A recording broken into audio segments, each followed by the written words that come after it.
Bueno, pues muy buenas tardes a todos. Vamos a ir empezando, si os parece. En primer lugar, bienvenidos a todos a este tercer webinar de la Plataforma Tecnológica Española de Tecnología Disruptiva, de Disruptive, que como sabéis es una de las plataformas tecnológicas que están apoyadas por el Ministerio de Ciencia e Innovación a través de la Agencia Estatal de Investigación.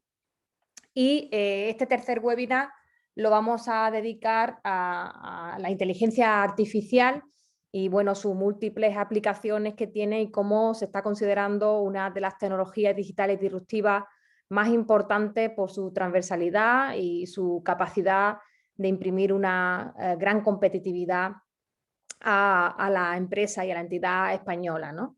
En el webinar de hoy, pues la verdad es que tenemos un plantel de ponentes bastante interesante, cada uno de un perfil distinto. Como sabéis, no sé si lo sabéis, pero dentro de la plataforma tecnológica Disruptive tenemos un grupo de trabajo que está especializado en compartir información y trabajar en la divulgación de la inteligencia artificial y Big Data, que está coordinado por el Grupo Interplataformas de Inteligencia Artificial y Big Data de Planetic, que bueno, Guillermo Gil hoy no ha podido estar con nosotros, pero sí está un compañero suyo de Tecnalia y que va a ser precisamente la primera persona que va a presentarnos un caso de uso en inteligencia artificial. Durante la tarde de hoy, durante el webinar de hoy, que va a durar unos 60 minutos, vamos a conocer cuatro ejemplos concretos de aplicación de inteligencia artificial en 4 ámbitos distintos, muy interesantes todos. Y si os parece, vamos a empezar por Isidro Cirión, que es director de área de negocio de Optima en Tecnalia, que es un centro de investigación y desarrollo tecnológico ubicado en el Parque Científico Tecnológico de Vizcaya. Así que cuando quieras, Isidoro, pues puedes empezar con tu exposición. Pues muchísimas gracias, Soledad. Me comentas, por favor, si veis bien la presentación. Sí, tienes que ponerla en la pantalla completa, en la parte de arriba, en configuración. Ahí. Configuración. Ahí. ¿Ahora? Sí, perfecto. Muy bien, pues muchas gracias. Bueno, pues en primer lugar, gracias a la organización por acordaros de Tecnalia como ponentes para este webinar y gracias, por supuesto, a los asistentes, ¿no?, por dedicarnos, ¿no?, unos momentos de esta tarde para conocer nuestro trabajo. Vais a permitir que presente quién es Tecnalia porque no puedo dar por hecho que todos nos conozcáis, lógicamente. En primer lugar, pues somos un centro de investigación, es lo primero que nos define, con lo cual nos ubica dentro de la cadena de valor de la I+D en un punto intermedio entre las universidades y los departamentos de I+D de las empresas. Es nuestro terreno, nuestro espacio de juego natural, ¿no? Tenemos siempre una pata puesta en la investigación más pura y otra pata puesta siempre, o una pierna, en la aplicación. Por dar algunas cifras que den idea, ¿no?, de nuestra dimensión, pues somos cerca de 1.500 personas, con una representación desbalanceada hacia los hombres, como suele ser en estos dominios de la I+D, pero en cualquier caso, siempre bastante mejor que la mayor parte de nuestras empresas, que son principalmente industriales. Somos cada vez una organización más diversa, ¿vale? Ya tenemos representadas cerca de 20 nacionalidades diferentes, pero es una cuestión que está creciendo, y también el peso que tienen los doctores dentro de nuestro pool de investigadores. En el caso concreto de la IA, pues hay cerca de 70 investigadores que se definen desde la tecnología, aunque hay muchísima más gente en Tecnalia que de un modo u otro, ¿no?, pues aplica modelización o análisis de datos o herramientas, ¿no?, de este tipo en su trabajo diario, pero gente que se define desde la tecnología, pues cerca de 70 investigadores, vamos a decirlo, más puros, con lo cual tenemos una masa crítica interesante.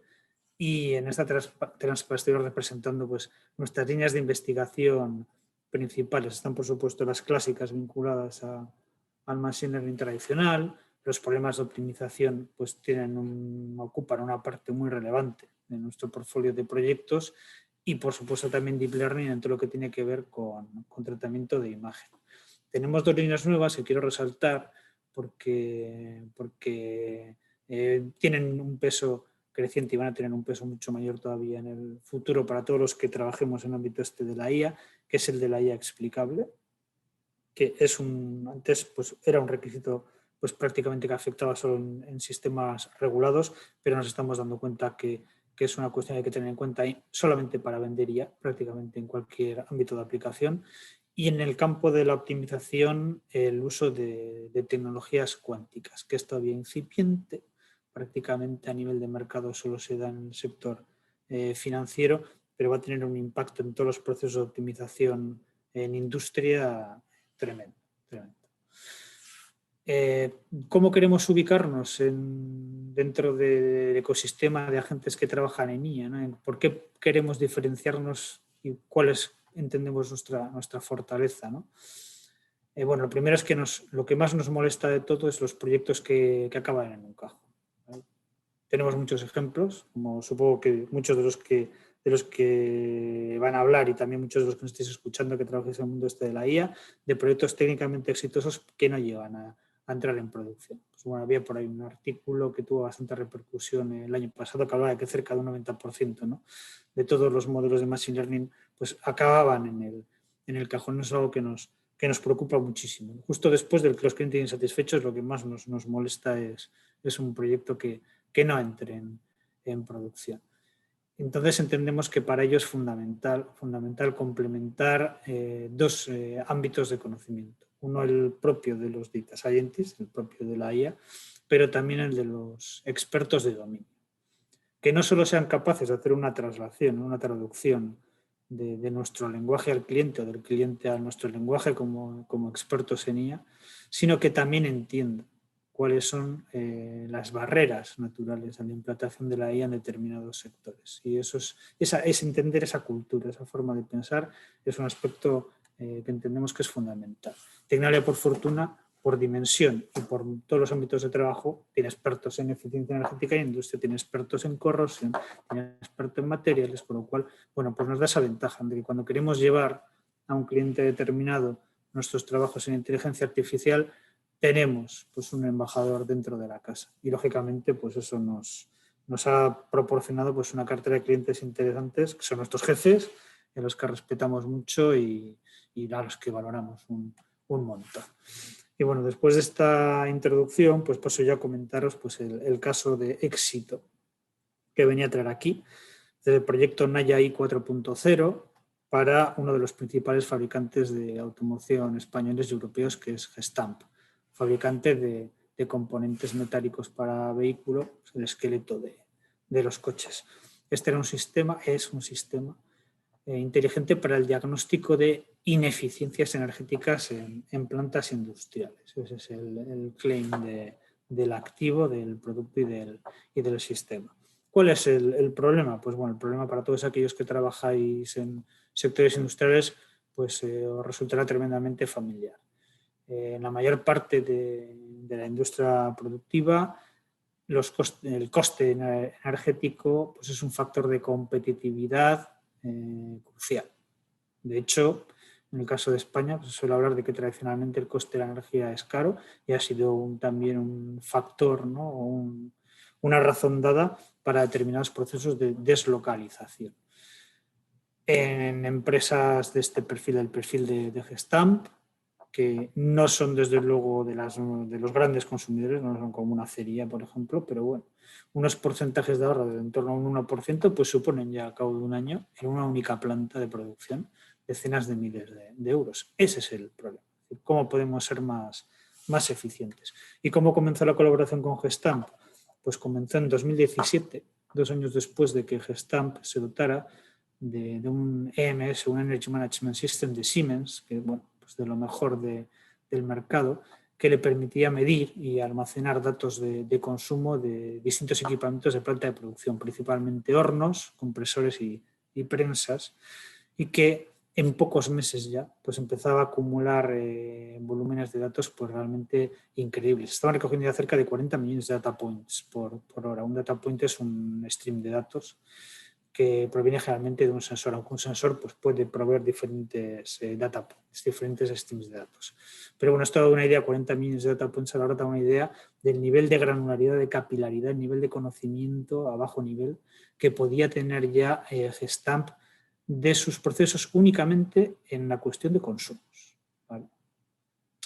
Bueno, lógicamente, pues cuando adquirieron esta plataforma y empezaron a acumular datos, pues con vamos a decir, las soluciones básicas de la suite de Siemens, básicas entre comillas, porque Siemens pues, es Siemens, claro, con un respeto, desde luego, pues ya eran capaces de aplicar pues, muchísimas mejoras en eficiencia, pero todavía carecían de herramientas analíticas para valorizar de una forma más automatizada, ¿no? Y eficaz toda esa información, porque todavía tenían que recurrir pues, a bastantes labores o inspecciones, vamos a decirlo, manuales, que en este caso eran visuales por parte de los expertos de dominio. Pues básicamente lo que incorpora esta herramienta son tres funcionalidades muy sencillitas de contar, que tampoco técnicamente eran muy complicadas, esa no es la clave del éxito del proyecto, aunque de eso hablaré luego, pero que dan un valor tremendo. El primer módulo de la herramienta es el de benchmark, que es un módulo de comparación, que básicamente lo que hace es una analítica descriptiva de los patrones de consumo energético a diferentes niveles, en el conjunto de la planta, en una línea de producción, en un proceso o en una máquina. Y compara estas plantas, líneas, procesos y máquinas con su propio histórico, consigo mismas, pero también lo compara con otras plantas, líneas, procesos, máquinas en otros emplazamientos. ¿Vale? Y lo hace además tomando como entrada siempre el MES, el software que regula la producción. Siempre entramos desde la producción, se comparan producciones análogas, lógicamente. Bueno, pues con una comparación de esa clase, pues ya se pueden detectar, por un lado, pues muchísimas ineficiencias, incidencias en algunos casos, en algunos otros casos son ineficiencias, por lugares donde se hacen mal las cosas, pero también buenas prácticas que se pueden exportar a otros emplazamientos, a otras plantas de producción.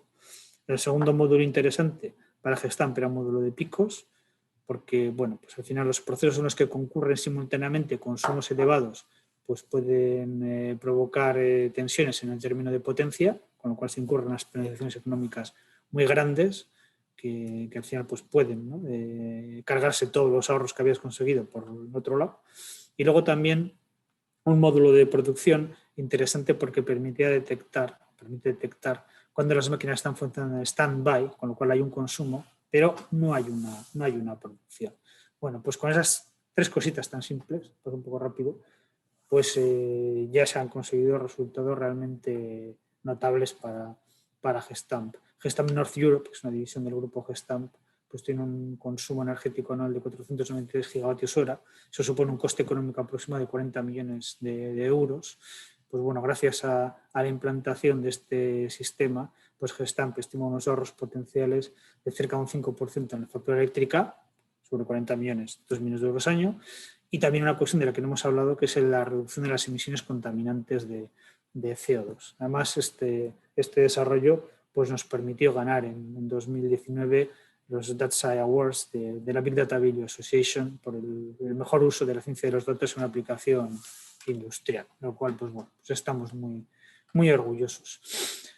Me gustaría acabar la presentación señalando los factores de éxito, porque bueno, aunque esta aplicación en concreto pues, puede tener o no interés, ¿no? Porque no todos los que estamos aquí igual trabajamos para segmentos industriales, pero creo que algunas claves del éxito sí que son extrapolables a cualquier proyecto de IA y creo que pueden ser de interés para toda la audiencia, ¿no? ¿Qué factores, ¿no? ayudaron a que esto fuera un éxito? Bueno, pues en primer lugar, lógicamente que caminábamos, ¿no? sobre los hombros de gigantes, en este caso, pues la plataforma LMS de Siemens, que es, bueno, pues best in class, de lo mejor que hay en el mercado. Entonces, eso nos garantizaba un dato de calidad, vamos a decirlo así, asegurada. Es muy importante trabajar con un dato pues, bueno, que sea bueno. Por otro lado, trabajamos con una analítica puramente descriptiva. No hicimos realmente analíticas muy complejas y además estaba labelizada por el propio experto de planta, ¿no? Una cosa que nos obsesionó desde el principio es que no queríamos pretender saber más que el propio Facility Manager, ¿no? en asuntos energéticos. porque lógicamente él sabe más. Pero lógicamente es muy importante ganarse su confianza en la herramienta, con lo cual él la estuvo construyendo, ¿no? Entonces nos limitamos a análisis de la información, presentamos patrones de consumo, pero quien la analizaba, quien marcaba lo que era un consumo anómalo, lo que no era, era él, porque él era al final quien iba a manejar la herramienta y él tenía que entender que, aunque no supiera, ¿no?, pues el modelo cómo trabaja por debajo, pero él tenía que confiar en que esos resultados que era la herramienta pues eran buenos porque él mismo los había validado, ¿no? Por un lado, pues la analítica descriptiva nunca falla. Eso es una gran ventaja, ¿no? No comete errores como la predictiva o la prescriptiva. Otra cosa es que lo que describamos sea lo que necesita el cliente. Por eso fue súper importante la implicación del cliente en este proyecto. Otro de los aspectos clave desde el punto de vista del éxito, sobre todo económico, es que es una herramienta exclusivamente centrada en la caracterización de la normalidad de la planta, de lo que es normal o deseable y lo que no, y en la detección de anomalías. Esto ayuda mucho al cliente, aunque no entienda lo que corre por debajo, porque la ganancia es inmediata. De hecho, muchísimas empresas que trabajan en el ámbito de en entornos industriales se especializan únicamente en la detección de anomalías, porque el rendimiento económico es directo, es muy, muy rápido, ¿no? Eso también es un factor a tener en cuenta. Para tener éxito pronto, céntrate en la detección de anomalías. Y en el caso de las empresas industriales, es muy importante entrar por la curva de carga de la planta, por el mes, la programación de la producción, no por la parte de consumos, porque aunque sea uno de los objetivos, el ahorro energético, el objetivo principal de la planta es producir, cumplir los compromisos de producción. Con lo cual, pues bueno, siempre es aconsejable entrar por el mes, aunque los ahorros sean menores. Y luego, por otro lado, pues un factor de la naturaleza del cliente, ¿no? Al final, Gestamp pues, tiene un montón de plantas por Europa y por el mundo. Son además plantas muy estandarizadas, son procesos que son fácilmente replicables, con lo cual la solución está escalaba rápidamente en diferentes plantas, ¿no? Y de ese modo, pues todas las plantas se beneficiaban, ¿no?, rápidamente de lo que se había hecho en otra y el conjunto además del aumento de la masa crítica. Y bueno, y con esto pues doy por terminada mi presentación y oye, agradeceros la atención y espero no haberme pasado del tiempo. No, te has ajustado exactamente. Si os parece, cuando terminen los 4 ponentes dejaremos un tiempo por si tenéis dudas, para tener un pequeño debate. Así que vamos a ir rápido haciendo las presentaciones de los casos de éxito tan interesantes como el que nos ha explicado Isidoro. Y te agradezco, Isidoro, esa última transparencia donde resumes un poco las claves del éxito, porque es muy didáctico conocer todos esos factores que han intervenido en que sea una práctica exitosa. Y darte las gracias por tu exposición. Si os parece, pasamos ahora a conocer otra aplicación de la inteligencia artificial, en este caso en el sector eléctrico y de las energías renovables. Y ahora nos hace la exposición Pedro Almanaz, que es el director comercial del grupo TSK Digital Innovation, que está ubicado en el Parque Científico Tecnológico de Gijón y que es una gran empresa con proyectos por todo el mundo. Así que cuando quieras, Pedro, cuéntanos cómo aplicáis vosotros la inteligencia artificial en el sector eléctrico y de las energías renovables. Muchas gracias, Laura. Primero por la amable invitación a compartir con todos vosotros esta tarde en el grupo del APTE de Disruptive lo que es la tecnología y la innovación en la parte de Big Data, de inteligencia artificial. Confírmame si estáis viendo mi pantalla, antes de nada. Sí, sí, la vemos. Vale, perfecto. Pues yo, como bien decía mi predecesor Isidoro, voy a hablar de proyectos en producción, ¿no? Del área en la que hemos venido desarrollando en estos últimos años, con una clara visión de la importancia de la innovación para el crecimiento de lo que es la empresa, que ahora os presentaré brevemente, ese área y esos productos que finalmente hemos puesto en producción en el ámbito de nuestros clientes, pero que salen de nuestra incubadora de innovación. Para aquellos que no nos aterricéis, que no sepáis quién es TSK, somos una ingeniería asturiana, situada en su unidad central, sus oficinas centrales en Gijón, pero que realmente está teniendo una implantación internacional con una producción o con unas obras de más del 90% de actividad en lo que es el ámbito internacional. Es por eso que a lo mejor a nivel de ingeniería en España, solo en algunos de las áreas donde estamos trabajando, donde tenemos este tipo de soluciones, que como podéis ver están desde el ámbito industrial, el de energía, medio ambiente y lo que son las infraestructuras eléctricas. Estamos desarrollando en proyectos llave en mano dentro de lo que somos una ingeniería especializada. Yo creo que ahora mismo somos más de 1000 personas y el 50% somos ingenieros. Como bien decía Laura, yo pertenezco a la división Digital Innovation, la división que aporta algunas de las soluciones de digitalización, de innovación, de transformación digital a estos proyectos que estamos implementando a nivel internacional, y obviamente dentro del grupo cada división mantiene también su área de innovación.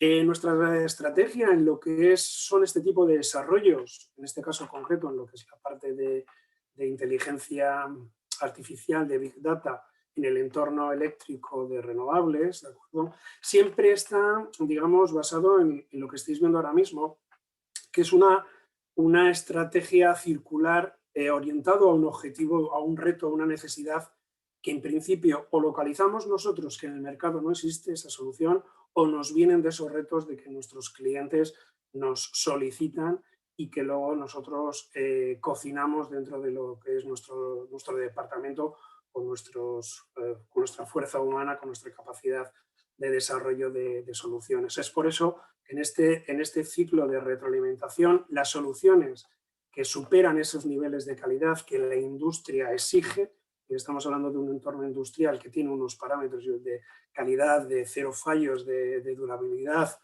y de estabilidad, obviamente acaban, digamos, o lo acabamos poniendo en un formato de servicio, como vais a ver. De esta factoría, pues, rápidamente os comparto algunas de las soluciones que tenemos desarrolladas, que tenemos ahora mismo en producción, en mercado, por decirlo así, en comercialización dentro de nuestros clientes, donde el Big Data y la inteligencia artificial tienen su peso importante.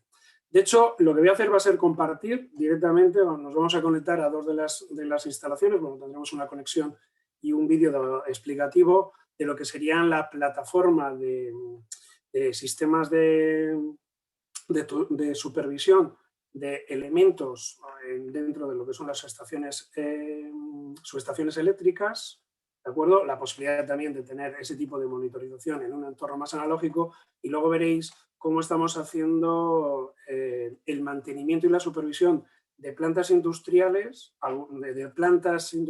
pero en el entorno fotovoltaico o termosolar, algunas de las cuales son del grupo TSK, otras son de los clientes, y donde estamos utilizando diferentes tecnologías como pueden ser el dron, imágenes de captación de imágenes termográficas y la inteligencia artificial para hacer esos análisis y esa mejora en lo que son la eficiencia productiva, en esa mejora de la producción de las plantas fotovoltaicas o termosolares, ¿vale?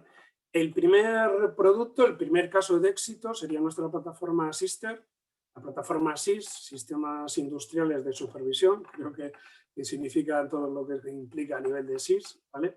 Y viene como reto de una empresa eléctrica que necesitaba monitorizar elementos dentro de lo que son las subestaciones eléctricas. En el caso que vais a ver en el caso que tenemos conectado, va a ser un transformador de alta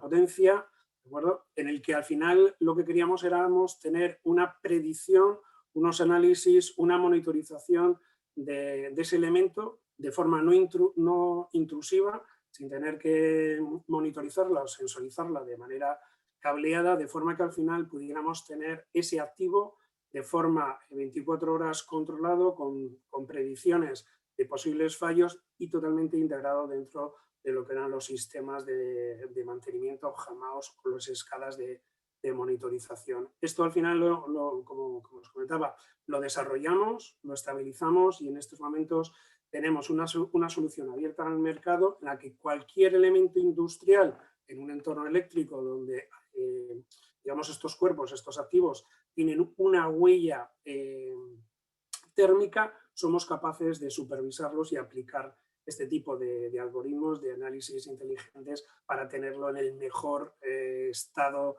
activo y obviamente evitar problemas de funcionamiento como tal. Aquí es donde voy a conmutar porque me parecía que era más instructivo y con las horas son las que son, pasarlo en un formato, me vais a ver, creo que me seguís viendo el ratón, si me lo podéis confirmar. Sí, sí. Bueno, nos hemos conectado, o lo tenía conectado directamente a lo que era la aplicación. En estos momentos veis que estamos conectados a un transformador de alta tensión, que si no me equivoco lo tenemos situado en Canarias, ¿de acuerdo? Y lo que tenemos en estos momentos es un sistema en el que con la inteligencia artificial corriendo sobre sistemas de cámaras térmicas, tenemos de lo que podría ser con un único objetivo, con una única cámara, estamos monitorizando, supervisando ese activo importante, como os podéis imaginar, para lo que es la calidad de la ciudadanía, para lo que es la empresa que en definitiva está teniendo ese tipo de necesidad de supervisión, en donde el reto o esa necesidad era poder, sin presencia humana y sin presencia de sistemas adicionales o complejos o intrusivos, poder tener controlado, digamos, algunos de los elementos a nivel térmico que en caso de tener variaciones no controladas podrían producir fallos, explosiones, fuegos, en definitiva una falta de servicio que en uno de estos elementos pues las consecuencias son importantes para la propia empresa a nivel de producción, para la propia ciudadanía, como os podéis imaginar. ¿Qué es lo que hemos conseguido con esta aplicación, con este sistema, con la mezcla de tecnologías, entre ellas el Big Data y la inteligencia artificial?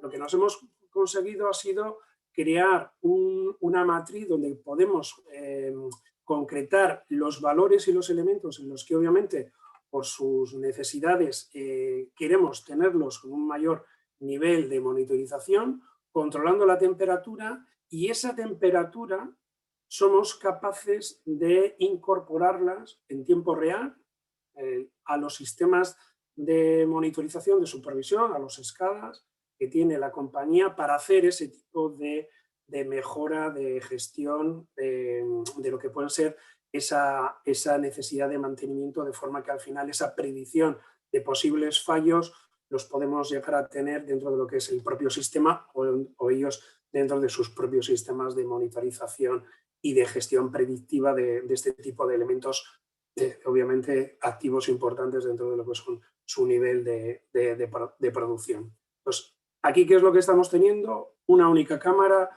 un algoritmo inteligente que nos está reconociendo y un sistema que nos va a permitir integrar estos datos en un entorno industrial, lo hacemos pasar como si fuésemos una extensión activa o pasiva hacia los PLCs, hacia el entorno del SCADA, y somos capaces de darle este tipo de supervisión no intrusiva dentro de lo que están esta gente necesitando para su día a día de una forma productiva con un tema de control. Disculparme que no había apagado el teléfono. Si continúo con otro caso, sería, por decirlo así, una aplicación que lleva funcionando durante ya bastante tiempo. Siguiendo con el entorno,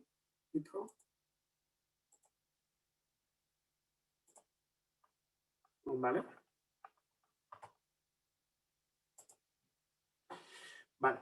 Siguiendo con este tipo de soluciones ya en producción, esta vez en un entorno llevado a lo que son las energías renovables, lo que os comentaba, hemos desarrollado un sistema que también mezclando visión, cámaras, drones, inteligencia artificial, Big Data, tenemos un entorno, una plataforma automatizada para hacer las supervisiones de plantas industriales y especialmente orientadas al sector fotovoltaico y termosolar, que es en estos momentos donde digamos que nos hemos hecho el foco más importante y fundamentalmente porque es core también de nuestras soluciones, de las propias plantas que tenemos en propiedad o en mantenimiento de nuestros clientes. Al final, este tipo de soluciones nos van a permitir un concepto también de predicción, de análisis de este tipo de histórico y fundamentalmente una mejora en la eficacia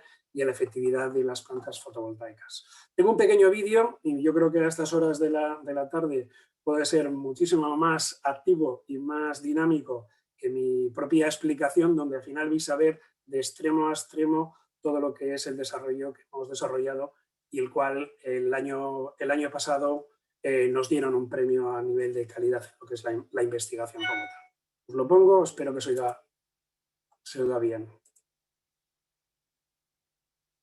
TSK-TI desarrolla el proyecto SysDrone, aportando una solución tecnológica a la monitorización de plantas industriales.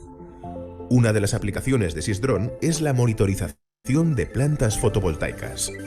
En este caso, la detección de patologías en los paneles juega un papel fundamental. Dado que el análisis termográfico es considerado internacionalmente el estándar para la monitorización de los paneles, SysDrone hace uso de imágenes termográficas para la detección de zonas críticas en los paneles. El proceso se podría dividir en 6 pasos. SysREM, Sistema de Monitorización de Plantas Fotovoltaicas. Identificación de alertas. Generación automática de emisiones. Ejecución de la misión. Envío de la información adquirida. Procesamiento y visualización de información. Los inversores ubicados en las plantas, mediante protocolos industriales de adquisición de datos, nos proporcionan variables eléctricas significativas. A su vez, el análisis de estas variables nos permite caracterizar la situación de la planta en tiempo real. La herramienta SysREM, desarrollada por TSK, permite mediante analítica Big Data detectar las zonas de las plantas fotovoltaicas que pudieran estar generando diferentes tipos de alertas, tales como baja producción o pérdida de comunicaciones. Cuando se detecta una anomalía, se hace necesario realizar la inspección termográfica de los paneles, ya que estos elementos son el principal punto de fallo en este tipo de instalaciones. El procedimiento habitual en estas situaciones es que un técnico se desplace hasta la planta y realice la inspección de los paneles de forma manual. SysDrone, en cambio, utiliza drones para la realización de estas tareas de forma automática. El operario del centro de control, ante la recepción de una alerta, puede desencadenar la supervisión de la planta de forma automática con un solo clic. De forma automática, se genera una misión de vuelo que es enviada al dron desde el centro de control. Esta misión de vuelo incluye, además de la localización de los paneles que es necesario supervisar toda la información requerida para ello, altura de vuelo, señales a capturar o frecuencia de adquisición. Una vez que recibe la información, el dron sobrevuela las zonas indicadas capturando los datos requeridos, pudiendo ser de toda la planta si fuera necesario. En el caso de una planta fotovoltaica, las imágenes que el dron captura son termografías de los paneles solares. Siempre que sea posible, el dron enviará de forma automática toda la información adquirida en tiempo real a un sistema remoto de monitorización. Si no fuera posible por razones de cobertura, el envío se realizaría tras la finalización de la misión. El sistema remoto recibe y analiza toda la información adquirida por el dron durante el vuelo. En el caso de la supervisión de plantas fotovoltaicas, las imágenes termográficas adquiridas serán la principal fuente de datos. La información registrada es procesada de forma automática. SysDrone, a través de un conjunto específico de algoritmos inteligentes de procesamiento de imágenes y señales, identifica los defectos existentes en la planta y los reporta en forma de alertas al centro de control. Posteriormente, toda la información adquirida es presentada al operario para su estudio y análisis. El manejo de esta información permite realizar la previsión de trabajos de forma inteligente, pudiendo así, por ejemplo, solicitar asistencia técnica para la reparación de un módulo en particular. Todo este proceso se integra de forma transparente con herramientas externas como Gmaos, que permite la generación de órdenes de trabajo. En definitiva, SysDrone proporciona agilidad, seguridad y garantía de funcionamiento en todos los ámbitos para los que está diseñado y se suma a las diferentes soluciones tecnológicas que el departamento de TSK-TI pone a disposición de sus clientes con el objetivo de mejorar la eficiencia de sus procesos en toda la cadena de valor. Bueno, yo creo que es francamente mejor explicado de lo que podía haberlo detallado yo sin haber entrado en la demo, que también yo creo que esto es más visual y demás. Para terminar en un minuto, porque obviamente no encaja, pero para que veáis un poquito el alcance, lo mismo que antes hemos hecho con la parte de elementos con huella térmica, podemos hacerlo con activos digitales que en un momento determinado haya que hacer ese tipo de metodología de inteligencia para poder hacer este tipo de transformación digital, como pueden ser en algunos ejemplos en entornos hidráulicos con equipamiento antiguo que al final hay que también digitalizarlo y tenerlo perfectamente calibrado para el tema de la supervisión y el mantenimiento. Así que creo que he entrado en tiempo. Muchísimas gracias por la atención y muchísimas gracias de nuevo, Laura. Muy bien, muchísimas gracias, Pedro. Vamos con nuestro tercer caso práctico de inteligencia artificial y en este caso de la mano de John Ander, que es el desarrollador de software senior I+D en el grupo Amatech y también es el CTO en Quantum Maths. El grupo Amatech es un grupo empresarial de consultoría y servicios tecnológicos con más de 20 años de experiencia y está presente en todo el territorio nacional y también en Portugal. Y bueno, y por su parte, Quantum Maths es una startup alavesa de reciente creación que está especializada en temas de computación cuántica. Así que bueno, John, creo que nos puedes aportar muchos puntos de vista distintos y sobre todo con este caso que nos trae esta tarde, cuando quieras. Vale, primero de todo, muchas gracias por la oportunidad de poder exponer aquí. Y a ver, un momentito, comparto pantalla, decidme si veis. Tengo inhabilitada la opción de compartir. Vale, pues te la habilito. Ahora sí. Vale. Esa es. Ok, confirmarme por favor si podéis ver. Te vemos, sí, lo vemos. Vale, bueno, pues yo voy a hablar un poco sobre el procesamiento de lenguaje natural y logística, de que estamos trabajando un poquito de diferentes casos de uso desde Amatech y paquetizando para nuestros clientes. Primero de todo, un poco de introducción. Bueno, el procesamiento de lenguaje natural es un conjunto de algoritmos y técnicas orientados a facilitar la comunicación humana-máquina y tenemos varios ejemplos en nuestro día a día, como pueden ser los chatbots, que utilizamos en las páginas web para orientar a nuestra clientela a través de los procesos de compra, resumen de dudas, etcétera. O, como podemos ver abajo, en caso de los OCRs, tenemos la capacidad de, en base a sacar una imagen de una factura o cualquier documento escrito, poder digitalizar esa información de forma cómoda para después, por ejemplo, subir a una base de datos o como nos interese. Otro caso de uso en el procesamiento de lenguaje natural es el análisis de sentimiento, que se da en empresas como, por ejemplo, Facebook, que lo que hacen es evaluar todo el contenido que generamos, todo el contexto de nuestras conversaciones, etcétera, para después ofrecer una publicidad dirigida y así optimizar todo el proceso de venta. ¿Vale? Sobre esto, bueno, antes de entrar en los casos de uso, quiero enfocar un poco en el tipo de entorno con el que trabajamos. Dentro de lo que es inteligencia artificial, nosotros lo vemos como una herramienta al final para que debe trabajar en conjunto con muchas otras. En este caso, venimos trabajando en los últimos años con bases de datos orientadas a grafos porque nos permite tocar unos palos que con una base de datos orientada a tablas sería muy complicado. Por ejemplo, aquí os muestro una pequeña visualización en la cual se ve que hay productos, categorías, unos proveedores, compradores y órdenes de compra, y cómo se van relacionando los nodos, que son las pelotitas, mediante relaciones, que son las rayas, con otros nodos.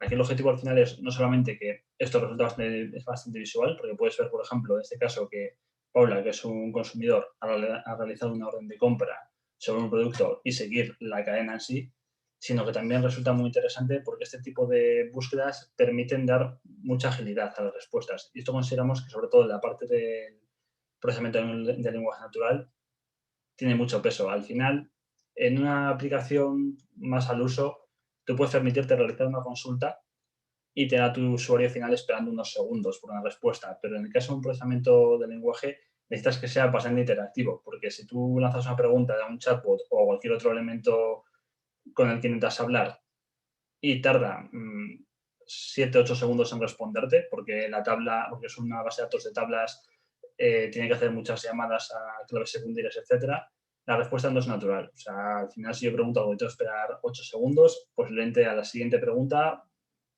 deje de lado el chatbot o cualquier programa que me estés poniendo, intente buscar por mi cuenta o me vaya a la página. En ese caso, como solución, encontramos este tipo de bases de datos que por su forma de trabajar resulta muy rápida y permite dar respuestas a preguntas sobre el lenguaje natural, una vez han pasado por un algoritmo orientado a trabajar con ese tipo de información. en cuestión de apenas un segundo o dos, depende del tamaño de la base de datos, etcétera. Si la respuesta es sencilla, apenas tarda milisegundos. Si es una respuesta complicada, vimos que la devolución de la información era mucho más rápida que en el caso, por ejemplo, de una base de datos tipo SQL o no SQL, pero orientada más a documentos así.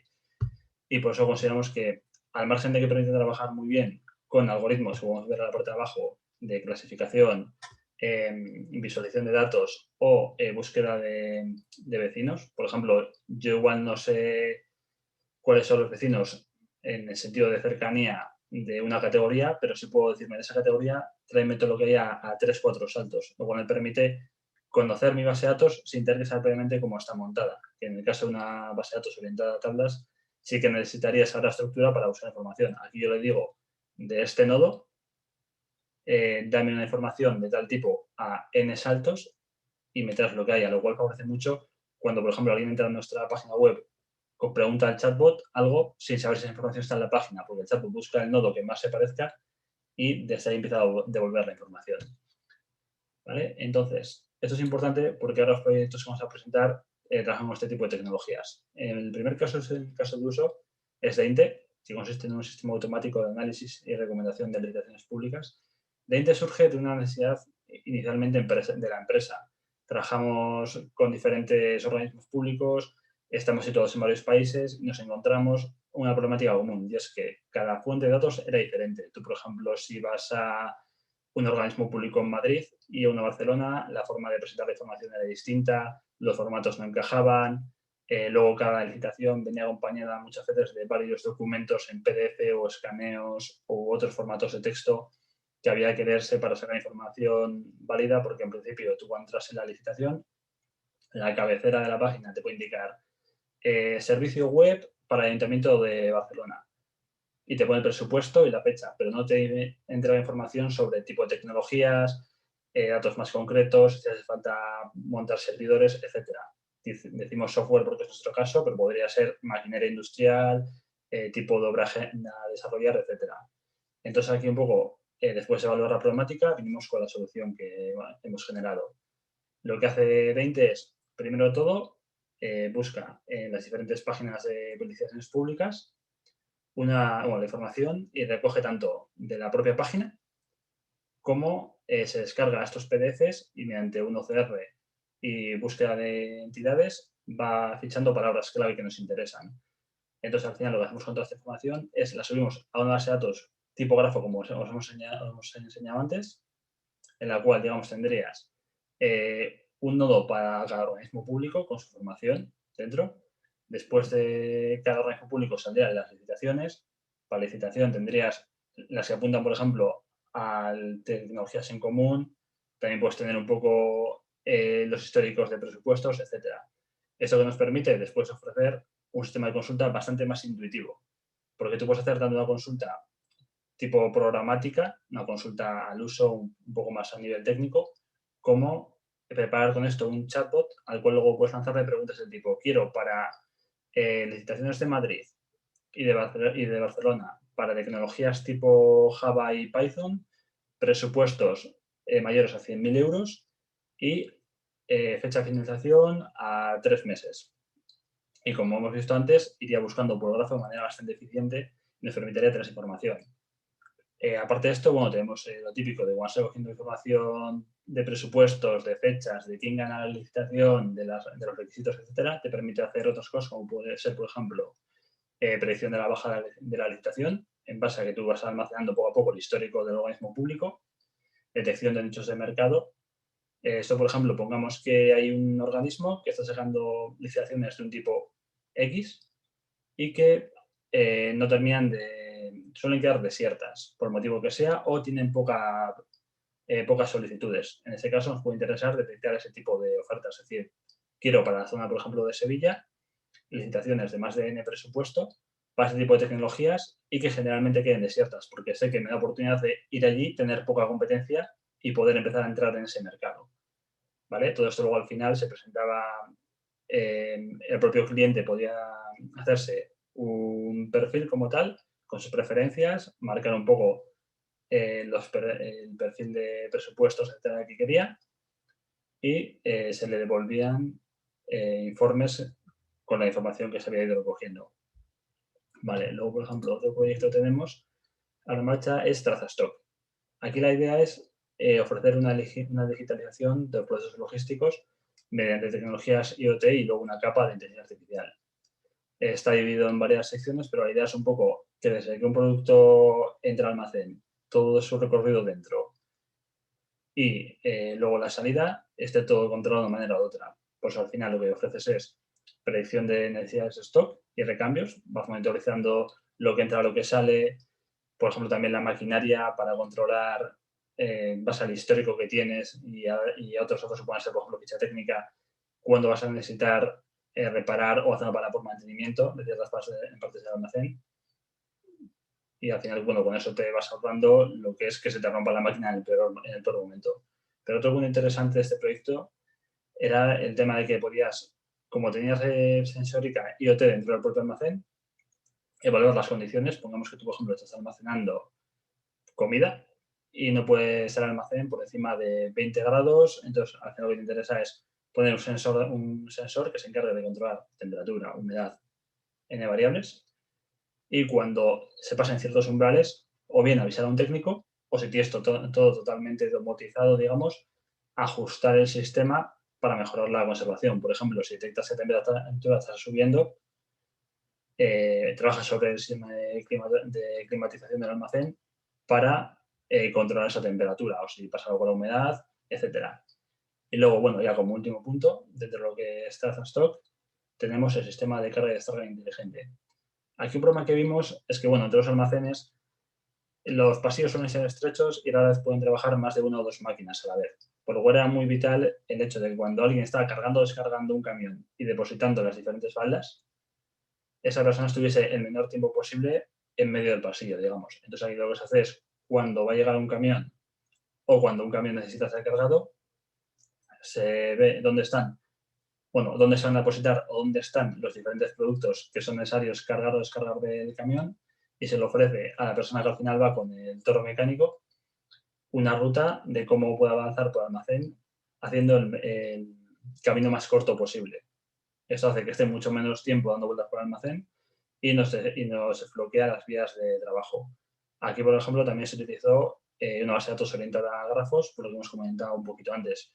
Y en este caso sería tan fácil el planteamiento como decir que cada punto del almacén, o sea, los puntos de carga-descarga, cada punto donde está el material vendría a ser un nodo y las relaciones entre punto y punto sería el tiempo. Entonces, sencillamente, cuando queremos saber cómo recoger en elementos del almacén de la manera más eficiente, calculamos el camino más corto de los nodos y después ya se lo volcamos a la persona que va a ir a recogerlos o que los va a depositar. Y bueno, pues esto es un poco todo. Así que ya, un placer. Pues muchísimas gracias, John. Muy interesante la aplicación en temas del procesamiento del lenguaje natural y también en el tema de la logística. Me ha gustado mucho la aplicación de las licitaciones públicas, me la he anotado. Así que bueno, vamos a conocer ahora el último caso práctico, en concreto en temas de planificación inteligente para la mejora de la productividad de las empresas. Y tenemos con nosotros a Fernando G. Guerrero, que es el CEO de Nous Intelligent, una spin-off de la Universidad de Alicante, que desde 2017 está ubicada en el Parque Científico de Alicante y que son especialistas en el desarrollo de motores de inteligencia artificial. Así que cuando quieras, Fernando, el tiempo es tuyo. Muchas gracias. Espero que me oís bien, veis bien la presentación. Sí. ¿Todo correcto? Sí. Muy bien, pues muchas gracias por permitirme esta oportunidad de compartir con vosotros un ratito. Y bueno, represento a la empresa Nous Intelligence, como has comentado, es una spin-off de la Universidad de Alicante, que intentamos poner nuestro granito de arena para mejorar el mundo utilizando motores de inteligencia artificial. A ver si puedo darle aquí. Ahora, sí. Salimos de la Universidad de Alicante, fue un proyecto de investigación que empezó hace ya 6 años y hace casi 4 años que nos convertimos ya en empresa constituida. Y estamos trabajando con diferentes entidades. Ahí podéis ver algunos de los logos: Acciona, Servicios, Suez, el grupo Suez, el City Football Group, el de Manchester City. Somos parte del ecosistema de Microsoft for Startups y hemos estado apoyados durante este tiempo tanto por el CEDETI como la Agencia Valenciana de Innovación, el IBACE, ENISA, etc. Lo que nosotros pretendimos desde el primer momento era ir mucho más allá de lo habitual, ¿no? Para muchas empresas digitalizar se limita simplemente a hacer por medios digitales aquello que siempre han estado haciendo por medios analógicos o manuales, por decirlo de algún modo, ¿no? Sin embargo, y más ahora, por ejemplo, tras este año de pandemia, muchas empresas se han parado a pensar y decir, bueno, realmente esto de la digitalización no debería ir mucho más allá de lo que nosotros nos pensábamos.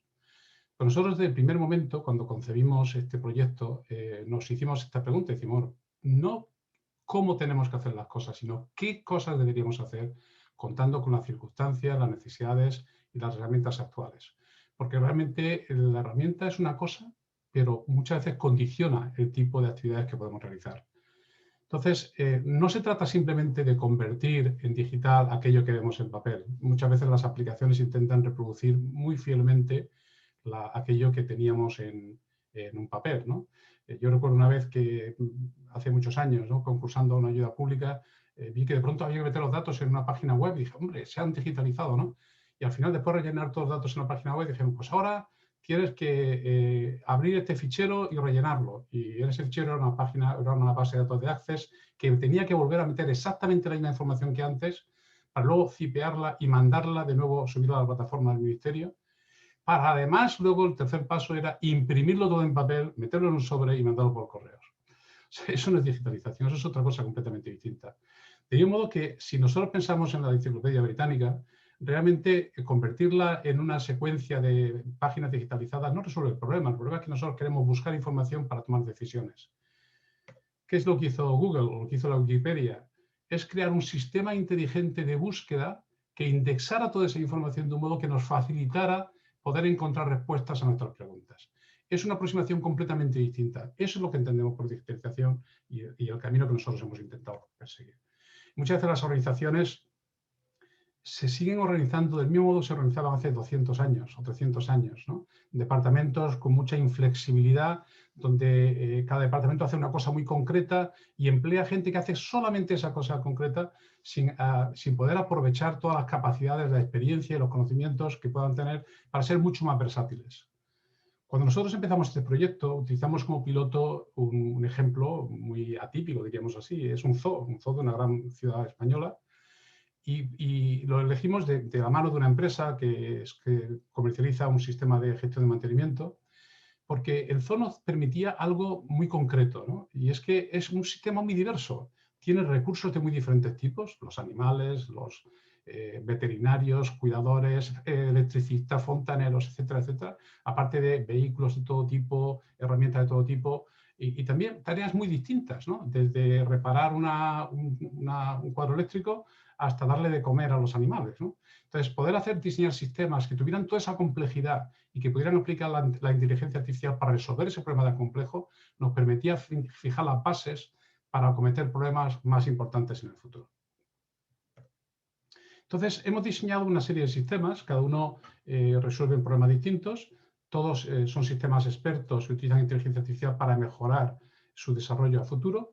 Empezamos con el Smart Planner, que lo que hace es un sistema de planificación de tareas, básicamente. Puede apoyarse, por ejemplo, en un sistema de gestión de mantenimiento o cualquier otro sistema, donde básicamente intentamos producir las planificaciones más adecuadas para un conjunto de tareas clasificadas del modo que entienda el cliente y con un conjunto de recursos para realizarlas también clasificadas del modo que entienda el cliente. Eso, en principio, pues es lo que aplicamos al zoo, por ejemplo. Pero resulta que luego empezamos a ver que para algunos clientes, como el caso de Acciona, por ejemplo, claro, las tareas hay que realizarlas en sitios muy distantes entre sí.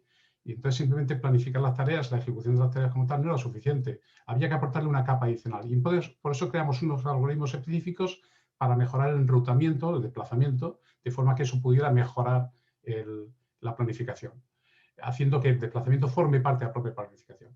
Pero luego nos encontramos con otros casos, como el caso de Gestimed, una empresa de gestión de activos, donde tienen que gestionar gran cantidad de contratos, de procesos muy repetitivos y que esos procesos se dividen en fases y en etapas que tienen que llevar a cabo diferentes tipos de personas o incluso recursos automatizados. Y creamos otro sistema que era SmartFlow para ello. Detrás de todo eso existe otro sistema que es el Smart Matching, que es el que permite ajustar para una determinada tarea, por ejemplo, cuál es el recurso más adecuado. O nos sirve, por ejemplo, para seleccionar candidatos, aquellos candidatos más adecuados para hacer un determinado trabajo. Igual que luego el trabajar con colaboradores externos nos obligó a crear otro sistema adicional, que es lo que llamamos Smart Sourcing, que nos permite automatizar el proceso de trabajar con diferentes colaboradores externos. Básicamente, lo que hacemos para el planificador es muy sencillo. Tenemos personas, por ejemplo, con todas sus clasificaciones, pues por experiencia, certificaciones, disponibilidad, etcétera. Tenemos tareas a realizar también con todas sus clasificaciones, ¿no? Qué tipo de tarea es, qué requerimientos tiene, etcétera. Luego también tenemos calendario de disponibilidad de las personas, calendarios de posible ejecución de esas tareas. Lo metemos todo en nuestro motor y el motor saca una planificación. Y esa la va manteniendo a medida que se van produciendo eventos. No voy a pasar con estos detalles, prefiero fijaros en un ejemplo muy concreto. Esto es un ejemplo de una ciudad, esta es la ciudad de Alicante. Tenemos una persona que organiza las tareas a realizar y que cuenta con que hay un montón de tareas a realizar que están distribuidas por toda la ciudad. Del mismo modo, hay 3 personas, 3 equipos móviles que están preparados para desarrollar esas tareas. Entonces, ¿qué hay que hacer? Bueno, pues hay que realizar una planificación por la cual se asignan esas tareas a cada uno de sus equipos móviles en la secuencia adecuada para que se pueda llevar a cabo su realización. Una vez hecha esa planificación, vemos que una tarea se queda fuera, porque es que no cabe, no hay espacio posible. Y eso el operador lo está viendo en todo momento. El gestor del sistema está viendo qué tareas están planificadas y qué tareas no están planificadas. A lo largo del día, estos operadores empiezan su trabajo, van marcando cuándo están empezando el desplazamiento, cuándo están empezando a hacer cada tarea, con lo cual el operador sabe en cada momento el estado de toda la situación. Y nos podemos dar el caso, por ejemplo, de que, bueno, pues una de las tareas veis que hay una tarea por ahí libre porque no da tiempo a realizarla, pero uno de los operadores ha terminado antes de tiempo. El sistema se entera inmediatamente de ese evento y entonces encaja esa tarea que estaba todavía disponible para que quepa en la planificación general del día. Hasta ahí todo bien. Pero ¿qué pasa ahora si resulta que en el transcurso del día surge un correctivo, una tarea que no estaba planificada y que resulta que nos puede variar por completo esa planificación? Esa tarea es urgente, alguien la tiene que acometer, entonces el sistema asigna esa tarea al equipo más adecuado para realizarla, más adecuado teniendo en cuenta todos los factores. De ese modo, sí, volvemos a dejar una tarea fuera, pero el sistema está optimizado de modo que se puede hacer el mayor número posible de tareas. Hasta ahí todo bien, pero hay otro evento posible, y es que de pronto ese equipo precisamente cae fuera de servicio.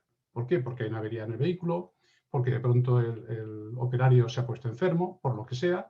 Entonces el sistema tiene que declarar a ese recurso como no disponible y por lo tanto tiene que reasignar automáticamente todas las tareas al resto de los equipos.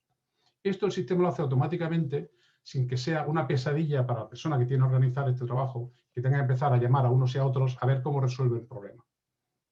Y además realiza toda esa reasignación sin necesidad sin que tenga que aplicar los sesgos normales que una persona de una forma natural aplica a este tipo de asignaciones.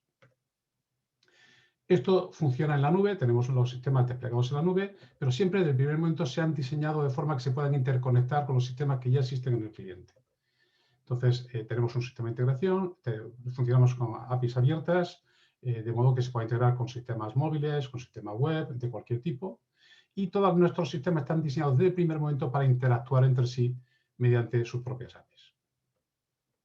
Simplemente, rápidamente, antes de acabar, quizá os haya llamado la atención, bueno, ¿qué hacemos para estas empresas? Bueno, pues para el City Football Group, por ejemplo, lo que hacemos es ayudarles a planificar todas las tareas previas a la apertura de puertas, que actualmente llevan varios días, de forma que puedan abrir puertas de una forma segura y que los espectadores disfruten del partido sin que se encuentren con sorpresas no previstas, ¿no? Un baño que no funciona, un cuadro eléctrico que no funciona y no hay luz en una zona, una pantalla que no funciona, etcétera, ¿no?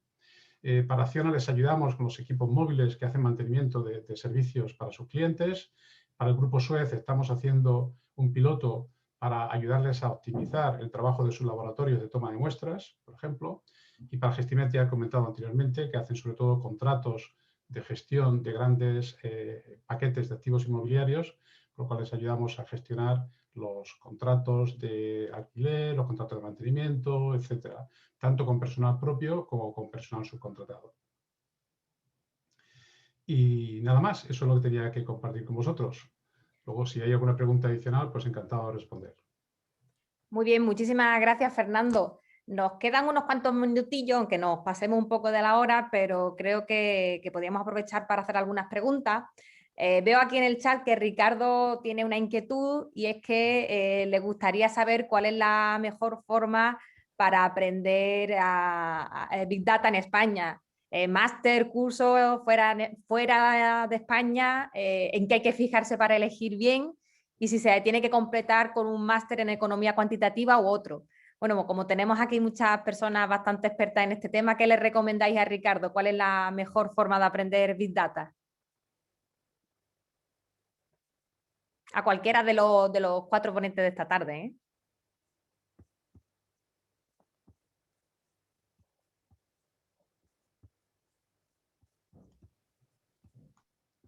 Isidoro, que veo que... Venga, sí, me animo.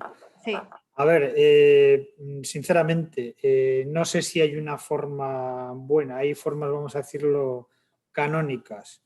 Nosotros en Tecnalia, pues como centro tecnológico que no es Facebook, que no puede ir al mercado a comprar data scientist con el talonario por delante, nuestra liga es otra, pues nos hemos visto en esa tesitura de qué hacer, ¿no? Para dotarnos de gente buena, ¿no? Y al final pues hemos tirado por la vía de formar cantera, ¿no? Los equipos de fútbol de cantera, pues lo mismo. Nosotros nos hemos visto en esa tesitura. Entonces, tenemos programas duales con universidad y también con empresas en las que pues, hacemos doctorados industriales, en los que hay una tutorización interna dentro de Tecnalia y también en la universidad, incluso a veces también en alguna empresa. Ese es un camino bastante bueno si estás ya trabajando, vamos a decirlo así, en la industria. No sé cuál es la circunstancia de Ricardo, si es más desde la óptica de un estudiante, pero bueno, que tengo a la cabeza universidades en España que son buenísimas. Nosotros en concreto, ya que tenemos un acuerdo de colaboración con ellos, lo puedo citar, ¿no?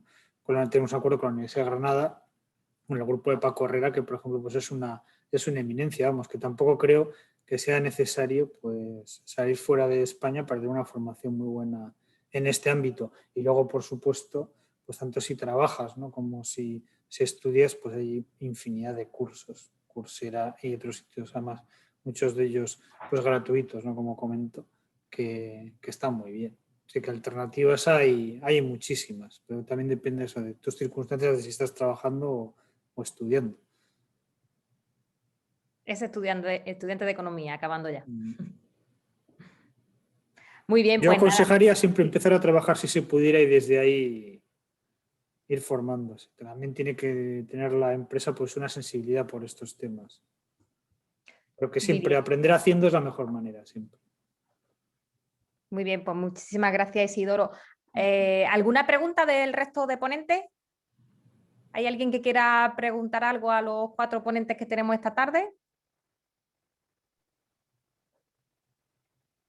Si no, bueno, si no hay ninguna pregunta, aprovecho yo y me gustaría preguntarle a Pedro Almaraz, ¿con qué tipo de entidades colaboráis vosotros a la hora de poner en marcha cualquiera de estos grandes proyectos que nos has comentado, Pedro? ¿Qué buscas en estas entidades con las que necesitas colaborar? ¿Qué perfil tienen?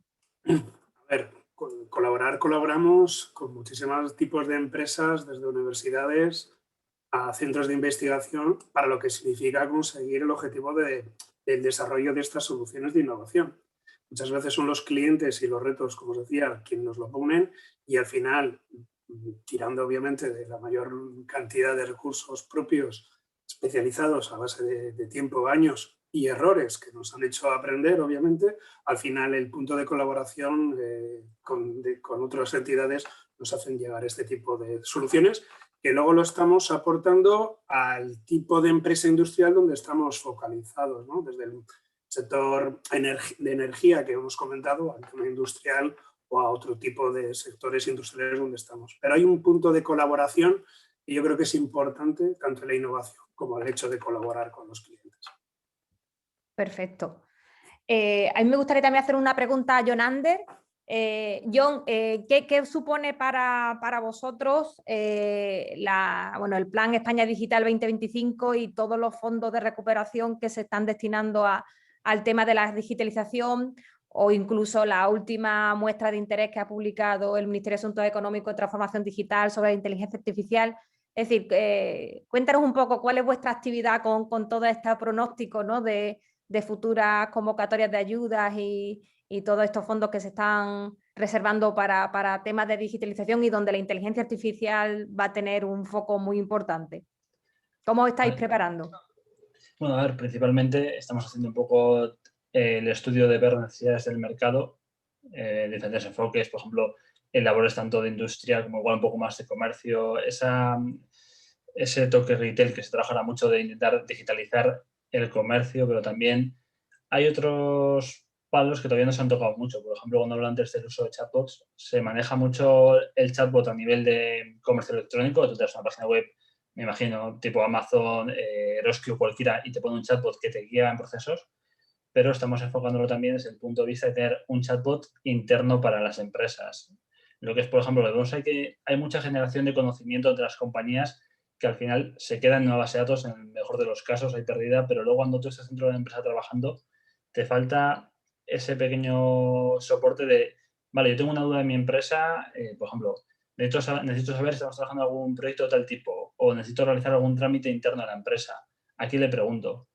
Entonces comprendemos que muchas veces la salida natural es ir a administración y preguntarles a ellos, pero también para administración es un trabajo que puede ser muy repetitivo. Entonces hemos dicho, mira, podemos trabajar desde el punto de vista de entrenar chatbots, no solamente para el cliente, sino también para nuestros propios trabajadores, de manera que al final se alimente en la base de conocimiento y agilizar los procesos internos, porque también cuando más grande es la empresa, sobre todo nosotros en Amatech, que estamos haciendo muchísimo, según vamos haciendo más y más gente y vamos ampliando más y más oficinas, nos encontramos que se echan falta eso, es decir, me gustaría tener una pequeña plataforma a la cual hacerle una pregunta que me responda en tiempo real sin tener que andar dando vueltas, o si necesito un perfil, por eso, necesito un perfil Big Data para un proyecto. Vale, cuando eres una empresa pequeña es relativamente sencillo moverte, pero cuando ya tienes 500, 600 o 1000 y pico trabajadores, es más fácil si tienes un pequeño sistema que le digas, necesito Big Data 5 años con tales tecnologías, que tira base de datos, que te vuelva información